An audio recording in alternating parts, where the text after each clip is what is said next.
لیکن جو ہو رہا ہے اس پہ راضی رہو. مانگو وہ جو آپ کی دل کی چاہت ہے. یہ نہیں مانگو کہ اللہ تو جو ہے نا جس طرح سے چاہتا ہے بس ویسا ہی کر دے. یہ عبدیت کے خلاف ہے. ہم بھکاری ہیں.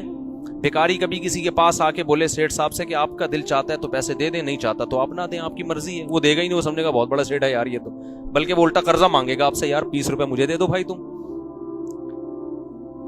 بھکاری اپنی حاجت شو کرتا ہے. بھکاری یہ بتاتا ہے کہ میرے ہوتا بھی ہے نا تو کہتے ہیں میرے پاس کچھ بھی نہیں ہے, مر رہا ہوں میں.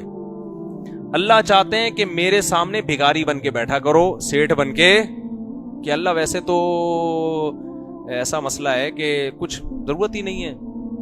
ہاں شکر کے طور پہ تو یہ کہو کہ کچھ ضرورت نہیں ہے, لیکن یہ کہو کہ اللہ تو نے مجھے ہر نعمت دی ہے مگر میں کم بخت نالائق کمزور اتنا ہوں کہ جب تک مزید نعمتیں مجھے نہ ملے, مجھے یہ میری نالائقی ہے, مجھے اور چاہیے, تاکہ ناشکری بھی نہ ہو نا. اے اللہ تو نے مجھے بہت نوازا ہے, تیری نعمتوں کے سمندر میں ڈوبا ہوا ہوں, مگر ہوں بھکاری تیرے در کا, مستغنی نہیں ہوں, مجھے اور چاہیے کیونکہ میں بڑا نالائق ہوں. میں تھوڑی سی بھی ٹینشن میں مجھ سے برداشت بولو نہیں ہوتی, ساری چاہتیں دے دے بس تو. حدیث میں آتا ہے اللہ سے یوں دعا نہ مانگو کہ اللہ اگر تو چاہتا ہے تو میری حاجت پوری کر دے, نہیں چاہتا تو رہنے دے. یہ نہیں مانگو, کیونکہ اللہ پہ زبردستی تو کوئی بھی نہیں کر سکتا. تو ہم نے تو بھکاری بن کے اللہ کو دکھانا ہے کہ اللہ میری تو کام تو نے کرنا ہے. ایوب علیہ السلام جب بیمار ہوئے نا تو ان پہ جب شفا ملی ہے تو سونے کی ٹڈیاں کی بارش ہوئی ہے, تو وہ فوراً جمع کرنے لگے کہ ایک بھی ٹڈی رہ نہ جائے, سونے کے نا اتنے وہ.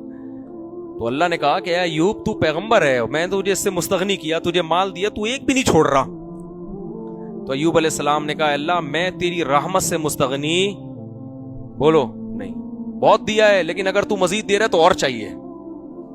یہ ایسا ہی ہے جیسے آپ کے کوئی بڑے ہوں اور وہ آپ کو ہدیے میں 5,000 گفٹ کریں, آپ کہیں یار میری تنخواہ 50,000 ہے, یہ 5,000 رکھو, مجھے ان ٹکڑوں کی ضرورت نہیں ہے. اس کو غصہ آئے گا نا. وہ تو بھائی 5,000 کیا 5 روپے بھی دے رہا ہے, آپ ایسے دونوں ہاتھوں سے لوگے, تمیز سے آنکھوں پہ لگاؤ گے, حضرت بہت نوازی, بڑی قیمتی چیز ہے, ایسے کہو گے نا. تو ایوب علیہ السلام پہ سونے کی ٹڈیوں کی بارش ہوئی, ایوب علیہ السلام نے ایک بھی نہیں چھوڑی. صحیح ہے نا, ایک بھی نہیں چھوڑی. موسیٰ علیہ السلام نے جب دونوں لڑکیوں کو پانی پلایا نا کنویں پہ, تو پانی پلانے سے تو نیت اللہ کی رضا تھی, کوئی مفاد بولو نہیں تھا, لیکن دل میں ایک بات پیدا ہوئی کہ بھئی میں مسافر ہوں, نہ میرے کھانے کا انتظام, نہ پینے کا انتظام, نہ کوئی ٹھکانہ, تو شاید یہ اپنے ابا کو جا کے کہیں کہ ایک بندے نے ہماری خدمت کی ہے, شاید وہ کچھ پیسے دے دے مجھے, شاید وہ کچھ کھانا وانا کھلا دیں. تو ان سے تو نہیں کہا, مخلوق کے سامنے ہاتھ نہیں پھیلایا, کیونکہ پھر یہ خدمت نہیں ہوئی نا, یہ تو مفاد ہو گئے. دل میں جب خیال آیا تو اللہ سے کیا کہا کہ اللہ ان سے امیدیں نہیں ہیں مگر تجھ سے امیدیں ہیں, اور اگر ان کے دل میں کوئی ایسی بات آتی اور مجھے کچھ اجرت مل جائے تو میں تیری رحمت سے مستغنی نہیں ہوں. ربی انی لما انزلت الی من خیر فقیر.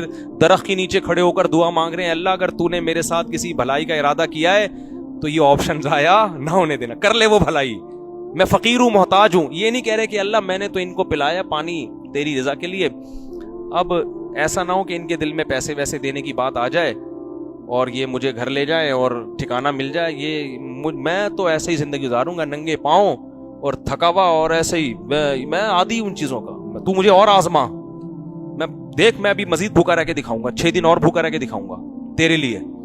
یہ اسٹائل اللہ کو پسند بولتے کیوں نہیں ہے, تواضع پسند ہے. اللہ مخلوق کے سامنے نہیں مگر تیرا محتاج. اللہ کو آپ کی یہ ادا اتنی پسند آئی, اللہ نے کہا موسیٰ صرف روٹی پانی کا انتظام نہیں ہوگا, شادی کا انتظام کرا دوں گا میں تیری. صحیح ہے نا, کیونکہ اجنبی آدمی کو بیوی بھی تو چاہیے نا ایسے علاقے میں. اللہ نے ایسے خاندانی جگہوں پہ حضرت موسیٰ کی شادی کرا دی اور پوری پراپر جاب کا انتظام ہو گیا, بکریاں چراؤ یہی کھانا پینا آپ کا. 10 سال کے بعد بیوی کو لے کے جانا, فرعون بھول بھلیاں ہو چکا ہوگا, وہ اللہ نے پھر جاتے ہی فرعون کے پاس ہی بھیج دیا ڈائریکٹ. ٹھیک ہے نا, تو مستغنی نہیں ہونا ہے, سمجھ رہے ہو. اللہ سے کیا کرنا ہے, بھکاری بن کے مانگنا ہے. تو اللہ تیری نعمتیں بہت ہیں مگر اور چاہیے. تو کیا بات چل رہی تھی, ہاں لیکن جو مقدر میں ہو اس پہ راضی رہنا ہے. مل جائیں نعمتیں ٹھیک ہے, نہیں ملیں بھائی اللہ کی یہی مرضی ہے. تو اللہ کی یہ چاہت ہے, اللہ کی یہ خواہش ہے کہ میرے در کے بھکاری بن کے. دیکھو جلدی افطار کا حکم کیوں ہے ہمیں پتہ ہے؟ اللہ کی خاطر ہم بھوکے پیاسے رہتے ہیں. غروب آفتاب کے بعد اللہ کی طرف سے اب بھوکا پیاسا رہنے کا حکم نہیں ہے. اب افطار میں جلدی کا حکم کیوں ہے؟ اب فنڈر مت بنو کہ اللہ تو نے حکم دیا تھا 14 گھنٹے کے روزے کا, تو کیا سمجھتا ہے ایسے 14 میں تو 18 کا رکھ کے دکھاؤں گا. سورج غروب ہو گیا, سائرن بج رہا ہے, اب میں 4 گھنٹے اور بھوکا رہوں گا. یہ عبدیت کے خلاف. یہ غلاموں کا یہ کام نہیں ہوتا, بھکاریوں کا یہ کام نہیں ہوتا. بھکاری کیا کرے گا؟ پہلے سے پکوڑے بنانا شروع کر دے گا وہ, ٹھیک ہے نا, بیوی سے اثر کے بعد اس کو ٹینشن دینا شروع کر دے گا. بیگم افطاری کا ٹائم ہونے میں آدھا گھنٹہ رہ گیا, 1 سیکنڈ بھی تاخیر ہوئی نا تو اچھا نہیں ہوگا. یہ ادا اللہ کو پسند ہے. بھائی اللہ ہم تو بھوک پیاس ہم سے برداشت نہیں ہو رہی. بھوک تو سب کو لگ رہی ہوتی ہے, نہیں لگ رہی اس کا مطلب پیٹ خراب ہے آپ کا. بھوک لگ رہی ہوتی افطاری کے وقت میں تو اللہ نے حکم دیا, نبی نے حکم دیا, دسترخوان پہ آگے بیٹھ جاؤ تمیز سے, ٹھیک ہے نا, بیٹھ جاؤ, انتظار کرو, اللہ کی نعمتیں رکھی ہوئی ہیں. جیسے ہی سورج غروب ہونے کے اعلان ہوگا فوراً کھانا شروع کر دو, یہ بتانے کے لیے کہ ہم فنٹر نہیں ہیں, ہم تو محتاج ہے بھائی. اس لیے حکم دیا سحری بھی کرو, بغیر سحری کے روزہ رکھو گے مشکل ہو جائے گا. تو یہ فنٹر گیری اللہ کو پسند نہیں ہے. جتنا حکم دیا بس اتنا کرو, اس سے زیادہ فنٹر بننے کی کوشش نہیں کرو. بعض لوگ ایسے فنٹر بن رہے ہوتے ہیں, ایکچولی ہم تو افطاری میں صرف ایک کھجور کھاتے ہیں اور ہمیں تو میں کہتا ہوں آپ کو یہ تکلف کی ضرورت کیا ہے کھجور کھانے کی؟ کیا خیال ہے؟ آپ کو نیمبو چٹا دیا کریں گے ہم آپ کو, تھوڑا سا اتنا کافی ہے. بعض لوگ ایسے مجاہدے کروا رہے ہوتے ہیں نا, میں کہتا ہوں بھائی ہم تو کھاتے ہیں تمیز سے یار, ہاں غلط چیزیں نہ کھائیں, ٹھیک ہے.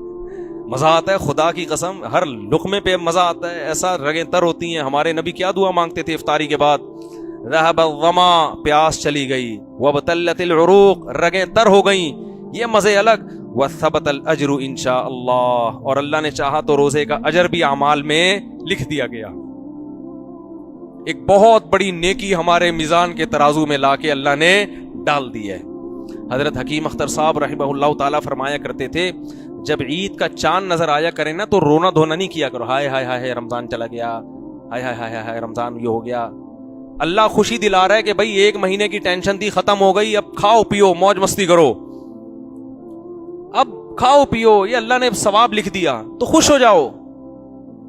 حکیم اختر صاحب فرماتے تھے اعتکاف کی رات جب چاند نظر آئے نا, اعتکاف ختم ہو, خوشی خوشی گھر جایا کرو. بہت فنٹر بن رہے ہوتے ہیں. ایک صاحب مجھے کہنے لگے ایک روزہ کھا گئے وہ, میں نے کہا رکھ لے تو بھائی ایک روزہ, اگر کھا گئے تو کل رکھ لے دوبارہ, تجھے کس نے منع کیا؟ عید کے بعد ایک رکھ لینا, نہ رکھ رہا ہے بس ایسی بات. چاند نظر آئے بھائی خوشی. ہاں ایک رمضان سے ایک محبت ہو جاتی ہے, اس کی وجہ سے اگر لاشعوری طور پہ رونا آ رہا ہے وہ تو اچھی بات ہے, وہ تو ایمان کی علامت. لیکن بیٹھ کے پروگرام ہو رہا ہوتا ہے بعض لوگوں کا رونے کا, ہائے یہ کیا ڈائلاگ چل رہے ہوتے ہیں, تو ہائے ہوئے کرنے کی ضرورت نہیں ہے. خوشی کا دن ہے بھائی, خوشی مناؤ. جب اللہ نے کہا روزہ رکھو, دیکھو کیسی تراویح شارٹ ہوتی ہے نا. اگر چاند کا اعلان نہیں ہوا اور 10 رکعت تراویح پڑھ چکے تھے آپ, 12 رکعت پڑھ چکے تھے, جیسے ہی اعلان ہوا 13ویں رکعت کی امام کو اجازت نہیں ہے کہ بھائی جو مجاہدہ تھا اللہ کی طرف سے کیا ہو گیا, ختم. ہمارے والد صاحب بتاتے تھے ایوب خان کے دور میں, یہ ہلال کمیٹی نہیں تھی نا صدر ایوب خان کے دور میں, تو چاند کا بڑے گھپلے ہوتے تھے. ایک دن عید کے دن اعلان ہوا ہے کہ آج عید ہے, یعنی 30واں روزہ رکھا ہوا تھا, 11 بجے اعلان ہوا کہ چاند نظر آ گیا تھا رات, تو سب نے فوراً 11 بجے روزہ توڑا ہے. کیوں توڑا بھائی؟ علماء نے کہا روزہ رکھنا کیا ہے, حرام. کیوں توڑا؟ اس لیے کہ آج اگر روزہ رکھا تو اللہ نے تو روزے ختم کر دیا, آپ اللہ سے آگے نکلنے کی کوشش کر رہے ہو. اسی وجہ سے عید کا روزہ کیا ہے, حرام ہے. اور ہمارے نبی عید کے دن عید الفطر میں صبح کھا کے آیا کرتے تھے, حالانکہ آپ ناشتہ نہیں کرتے, لیکن عید کے دن پہلے کھاتے تھے, یہ بتانے کے لیے کہ آج ہمارا روزہ نہیں ہے, ہم پہلے کھائیں گے. بقرعید میں پہلے کھانا سنت نہیں ہے. اب فرق کیا, عید دونوں عیدیں ہیں بھائی. یہاں روزے ختم ہوئے ہیں یہ بتانے کے لیے کہ آج ہم صبح بھوکے نہیں ہوں گے, پہلے کھائیں گے بعد میں نماز پڑھیں گے. اور بقرعید میں ایسی کوئی حکمت نہیں ہے, کھاتے ہی آ رہے ہیں. آج ہم جو ہے نا اللہ جو ہمیں گوشت کھلائے گا اس سے کھانا شروع کریں گے, وہ اللہ کی ضیافت ہے. تو بار بار جگہ جگہ اسلام آپ کو گائیڈ کرتا ہے, ایسی گائیڈنس آپ کو خدا کی قسم کسی مذہب میں نہیں ملے گی. تو اللہ کے در کے محتاج بن کے اللہ سے مانگا کرو.